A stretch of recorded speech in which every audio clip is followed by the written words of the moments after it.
This is Mark Molinax with my friend Chandler Schroeder for Tao Te Ching's verse 67 out of its 81, called Simple Gifts. We're here to continue my 2 years and running class on Taoism, Tao Te Ching, and what this ancient spiritual tradition still says to us today. As the introductory paragraph in my published translation says, Tao still speaks.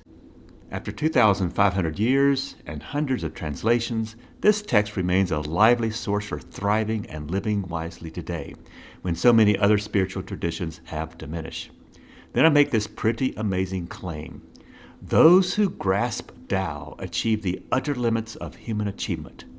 Seamus, one of my students, said once, "These are living teachings, discussions to be had, not just ancient riddles preserved in a jar."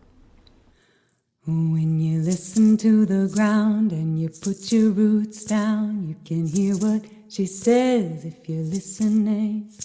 When you listen to the ground and you put your roots down, you can hear what she says if you're listening. The sweet sound of the river as she moves over the stones.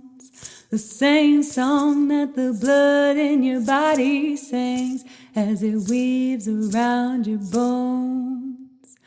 When you're listening,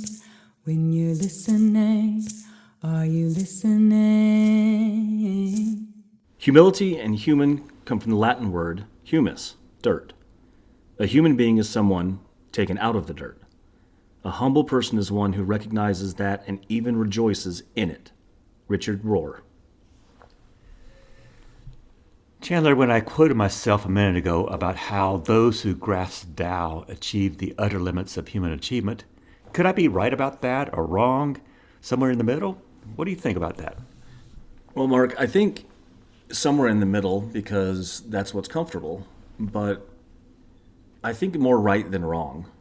As we had talked about before, everybody loves instructions. Everybody wants to have, be told what to do and how to do it. And what you're saying in this is that those of us, or those of them, because I don't consider myself someone who truly grasps it yet, but people who grasp Tao are able to maximize their potential in the adventure called life.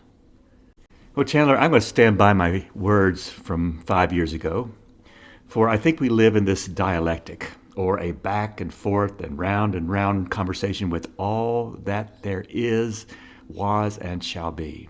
Microorganisms, whales, rocks, trees, wind, the entire periodic table, what we call vermin, pets, people, enemies, friends, calendars and time, eternities and the timeless. They're all our conversation partners, and we would do well to try to engage, or at least not walk around ignorant of it all. And I do mean capital A-L-L, all. We can be fluent in more than one language, human or otherwise, because all I just mentioned has energy, or in Chinese, qi, and we, Johnny-come-lately human beings, share with all this energy deep time, DNA, information, resources, and so on. And the sponsor of all this, I am wagering, is Tao, this huge, harmonious, dialectic, this gigantic back and forth and round from the absolute beginnings, through history, and right down to this very moment. Original instructions, original blueprints, original processes, all of which and in which we share. And to forget or to mess up these instructions and processes is to diminish it all. Our Power for the Peaceful course is about how not to live a diminished, lowered ceiling existence, but instead engage with all that is, for we all live and die together, in community with it all. As Thornton Wilder wrote, we can only be said to be alive in those moments when our hearts are conscious of our treasures. So, Chandler, how are you? I'm doing well. This week has been very taxing, being pulled in 6,000 different directions between work and my practice and my partner and children and my partner's schedule and all of that. And doing this podcast, this recording couldn't come at a better time because I've needed to step back and simplify and produce action by inaction, which we talked about prior, Wu Wei. Right. And so I'm good. I needed this time this morning, so thank you. Okay. Chandler, would you like to give us a heads up about our plans and conspiracies after we finish verse 81? Sure. After verse 81, as you mentioned, I believe in the last podcast, we are going to be starting another podcast, and we're going to do this in semesters. And the idea is that we're going to look at how religion is made. We're going to call it the Technicolor Dreamcoat of Religion, and it's a brainchild of yours and mine, where I get to sit and be captivated by your knowledge, right?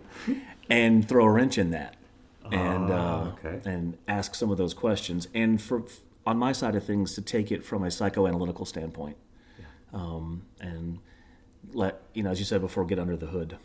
Okay. All right. Well, we're hoping that it will be a good podcast for everyone out there. It's not going to be one that's going to be too critical of anything that may be called religious, but we are going to apply a lot of critical thinking to it. How can folks receive these updates, these podcasts in a timely way? Well, you can search for it on YouTube. I'll put the link in the show notes, but it's going to be called the Technicolor Dreamcoat of Religion. And so just go to the show notes and you get that link. All right, Chandler, let's go to our verse, which is the final verse of a collection of verses since verse 57. Verses on governance, leading, and being not just a sage, but a sage-leader. Verse 67 is significant because it names 3 virtues, 3 treasures which we have for living and breathing and walking with Tao. So Chandler, are you ready to read a verse? As ready as I'll ever be. Verse 67, the 3 virtues. All the world talks about me, saying Tao is the best thing ever, but I am unworthy. I am greatest when people see me as useless. Were I to present as something useful, how long would it take to become one more tedious thing? I have only 3 virtues by which I steer. First, unconditional mercy. Second, simplicity of wants. And third, humility. Practitioners of mercy are fearless. Practitioners of simplicity are generous. And practitioners of humility are natural leaders of all. Practice these to perfect one's potential and persist. These 3 mockeries end in certain doom. Forsaking mercy but expecting to be fearless. Abandoning simplicity but supposing one can still be generous. Trying to be a leader while rejecting humility. The merciful are without equal in their success. Heaven guards and even champions those whose only policy is mercy. I love the way that one of my saints, Ursula K. Le Guin, concludes her verse 67. Compassion wins the battle and holds the fort. It is the bulwark set around those heaven helps. And if you want the most poetic version of Tao Te Ching that I know of, check hers out. So Chandler, do you want to have the mic now for any initial thoughts on what this verse is saying to us?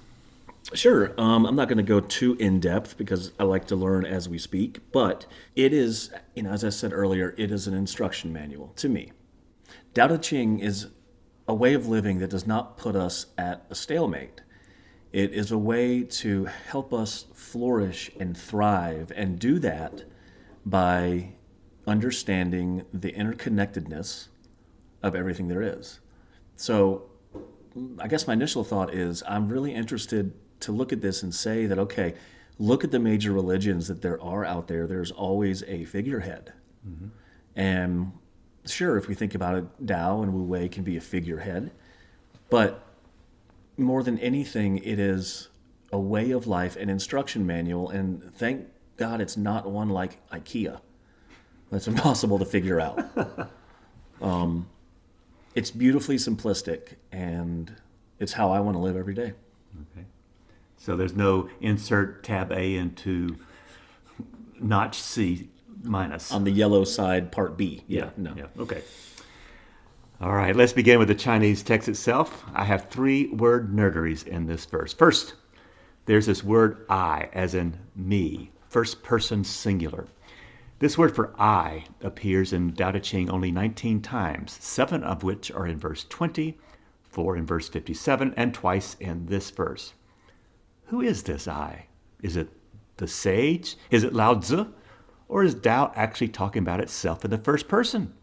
Could some editor through the centuries, knowing how intense they can make this verse by personalize it with a first person sensibility, add this word for I? I don't know. But whatever it is, I like this voicing, this personalizing Tao just a bit, for it implies that we have a back and forth conversation and agency in this Tao-centered universe. I'm going to suggest that this I voice, the voice of this I, is capital V virtue, or Te itself, and not Tao, because in the earliest manuscripts, the word Tao is missing in this sentence. Maybe Lao Tzu gave Te a rare speaking part, and this personalizes the verse's message for us, with the hopes that its truth and message may remind us better of who we are, the treasures lying at our very roots in Tao.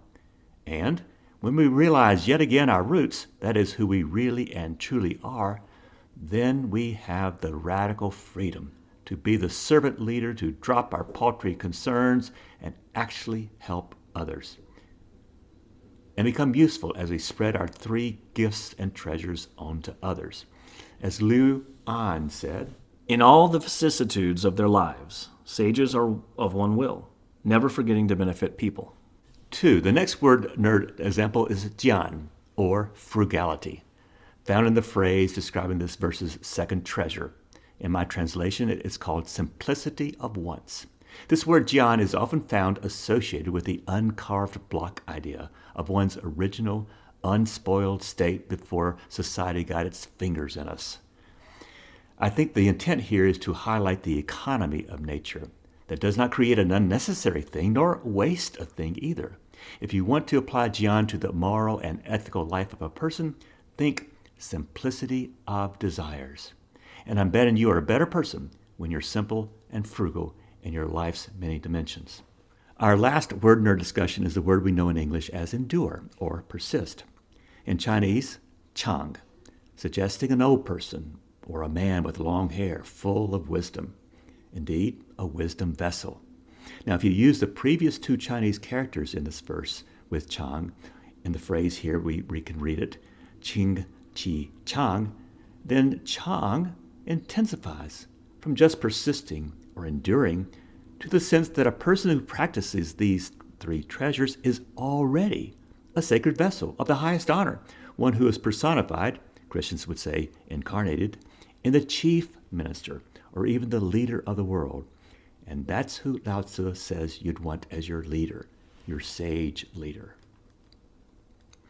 As I've hinted, verse 67 is famous for its spotlights on the three treasures, three aspects of Da virtue that characterize the absolute summit of practicing ethical sageship or sageness. First, unconditional mercy. Second, simplicity of wants. Third, humility. This is what I mean when I said just before that those who grasp Tao achieve the utter limits of human achievement. I don't feel like giving a sermon on these three. You students in this class should already see these three virtues in action off the written page in your and others' lives. But we shall see these virtues coming again in our next two verses. In verse 68, the last few lines seem like an extension of this verse. Virtue that does not contend frees up virtues in others. The non-contender is heaven's consort. Since ancient times, sages perfected themselves thus. And then, in verse 69, the three virtues arise again. There is no calamity greater than belittling one's enemy. You just lose your three virtues. Therefore, when two equally matched forces face off, the strategist of compassion prevails. So I thought it might be interesting to class members to compare the words used in the several translations of Tao Te Ching for these three virtues. Regarding the first virtue, where I used unconditional mercy to name it, other renderings include compassion, gentleness, love, even deep love, kindness, pity, mercy, charity, and even motherly love. Mercy is the golden chain by which society is bound together. William Blake. And as for the second virtue, the phrase simplicity of wants, other translators choose these words. Frugality was by far the most common, but also economy, moderation, and thriftiness. To discover the Tao, nothing is better than embracing simplicity. Wang Bi. And from verse 37, dedication to this simplicity loosens old habits. Without the turbulence of these old desires, original stillness reigns. Peace just settles in, naturally. For my third virtue's name choice, humility, other versions have phrases like this: not venturing to or shrinking from taking precedence over others. Modesty, never being the first in the world, not daring to play the first part in the empire. Refusal to be foremost of all things under heaven. Not daring to be first or the lead in the world, and not to dare to be ahead of others. In this word humility, there's a cognate with human and humanity and humane. In other words, a true human. Humane, from the Latin word humus, signifying the point at which compost becomes earth. That's English's etymological source for humility and human and humbled, all of which signal low places. From verse 28, couple splendor with humility to become heaven's womb. Like an uncarved block of wood, you return to your natural luminous state, and so become any sort of vessel for every need. You cannot lose. So in brief summary, mercy first. Being for others the gentlest rain upon a cracked and dry world. Second, the quiet life of simple frugality, a grateful life filled with just enough and no more. Finally, humility, not poisoning the local atmosphere with your poisonous fumes of fame and attention-seeking. 3 lanterns here to light one's path. 3 cups a thirsty world needs. Soft, spare, unseen, cups of great treasure for one purpose: to trickle into the world, to shape its climate, to turn its seasons, and to lift its weights of sorrow. Imagine with me a world without these 3 virtues as we take a short break. When you're listening, are you listening? When you're listening, are you listening? I've noticed something wonderfully crisscrossing in the spiritual sense here. As you may know, Taoism and Buddhism were close spiritual partners, and I do mean partners back in the day. Each would be familiar with the other's traditions, sacred texts, and practices. So a Buddhist would know about these 3 treasures in verse 67, and a Taoist would know of Buddhism's teachings against the, quote, 3 poisons, unquote, which are hatred, greed, and delusion. Other translations of hatred, greed, and delusion include aversion, attachment, and ignorance, or anger, lust, and ignorance. And here's the wondrous correspondence between Buddhism and Taoism. The 3 treasures and the 3 poisons coincide. That is, the 3 treasures and the 3 poisons of Buddhism seem to form inverse relationships.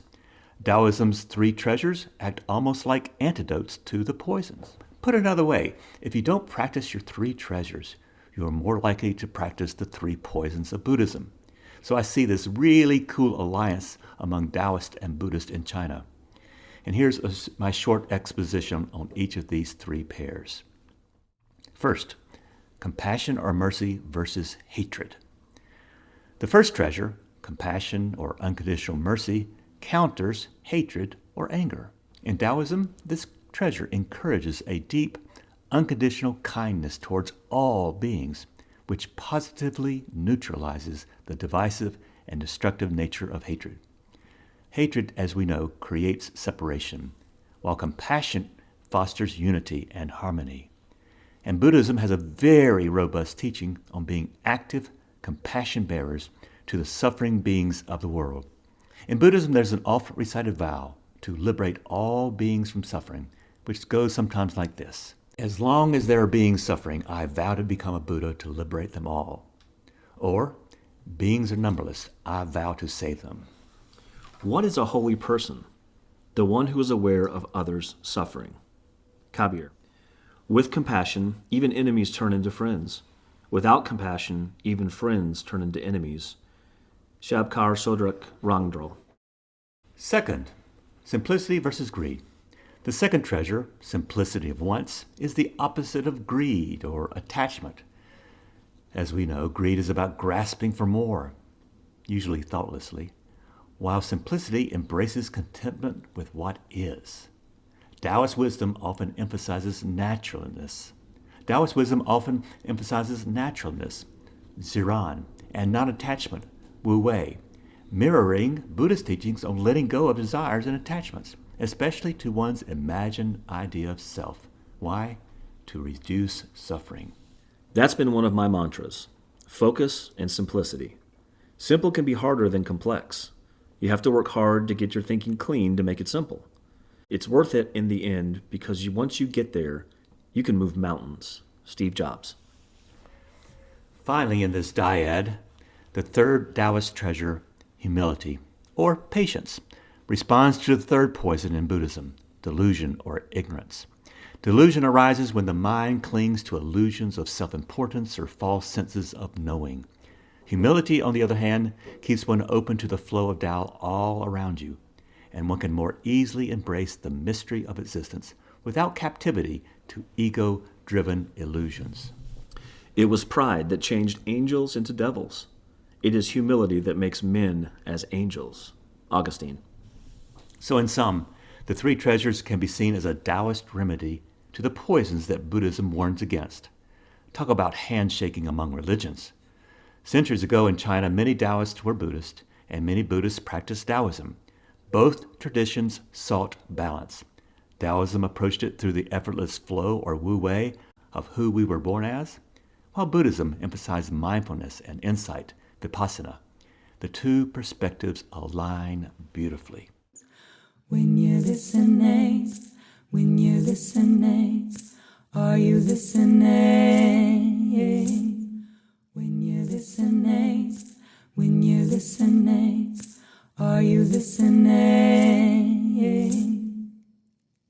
Okay, Chandler. I remember a long time ago you asked to be with me on this verse. Please tell us why. What's going on in this verse for you? Why did you want to be here today? Well, Mark and listeners, through Tao Te Ching, through your book and other translations that I've looked through and read, this verse every single time shines out. Why? Kind of like in Christianity, everybody talks about John 3:16, for God so loved the world. We know that. For me, this is the three guiding elements that I believe bring a fulfilled and peaceful life. And so I've chosen over the years to use this verse with my individual clients, with my complex medical patients, with groups, with all of these things. I've read this verse over and over and over. And for me, it's because, okay, what are the three things that I want to be known for? If something was to happen to me today, and tomorrow people are talking about the person I was, I would want them to say, he had unconditional mercy. He was simple in his wants, and he was a humble person.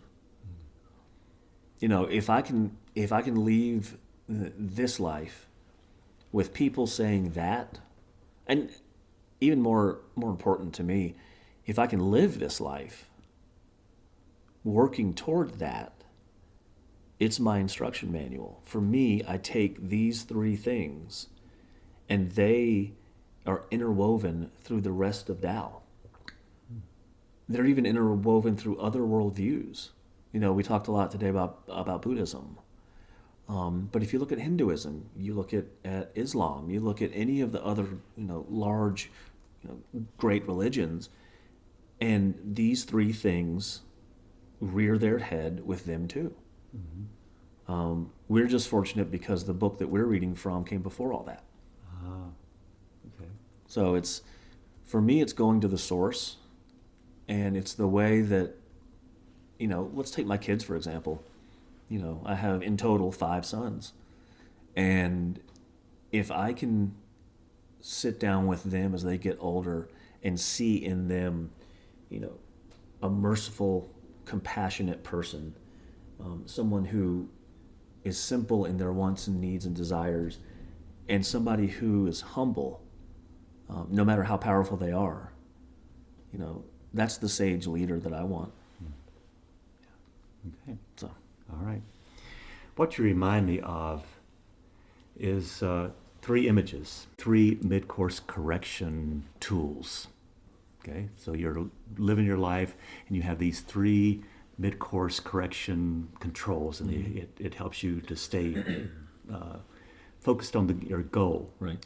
Or for your compass, 3 calibration screws to recalibrate your compass so it always points to true north. Or like that, the focus controls on a microscope or a telescope, that it brings things back into focus, clear, sharp focus, so you see things clearly. Thoughts? Yeah, the directional aspect of it. Yeah. Anybody who's ever done navigation, land, water, air, if you start going from point A to point B, and you are 1/10 of 1 second off, seconds, minutes, hours, but if you're 1/10 of 1 second off, it doesn't change anything for a while. Yeah. And eventually you are going in a completely different direction, and you don't notice that's happened. Yeah. Yeah, I think you're right. This gives those correction factors Yeah. where we can step back and go, am I doing this? Yeah. And if I'm not, how do I? Yeah. Finally, I want to lift up words from Bishop Marianne Buddy's plea to the current U.S. President a few weeks ago, for she urges one of these treasures, mercy, to be on the President's heart. Let me make one final plea, Mr. President. Millions have put their trust in you. And as you told the nation yesterday, you have felt the providential hand of a loving God. In the name of our God, I ask you to have mercy upon the people in our country who are scared now. There are gay, lesbian, and transgender children in Democratic, Republican, and independent families, some who fear for their lives. And the people who pick our crops and clean our office buildings, who labor in poultry farms and meat packing plants, who wash the dishes after we eat in restaurants and work the night shifts in hospitals, they may not be citizens or have the proper documentation, but the vast majority of immigrants are not criminals.